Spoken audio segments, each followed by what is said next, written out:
Buying hosting or hosting is very easy to do. Today I am going to show you how to do it. First of all, you have to open Chrome. Then search by hosting or hosting. You have to click on hosting or website. You can see different hosting plans here, and you can also check its features. Then, you have to choose one of hosting plan and click on it. Here are 3 steps to purchase hosting. Step 1, choose a period. Step 2, create your account. Step 3, select payment.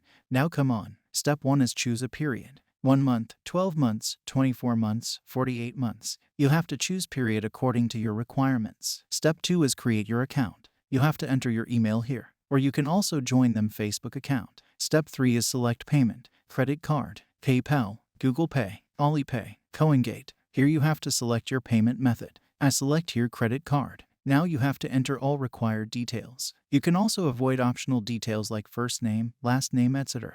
But you have to enter these details. Country name, name on credit card number, date on credit card, CVC code. When all the required information is entered, then click on Submit Secure Payment to purchase it.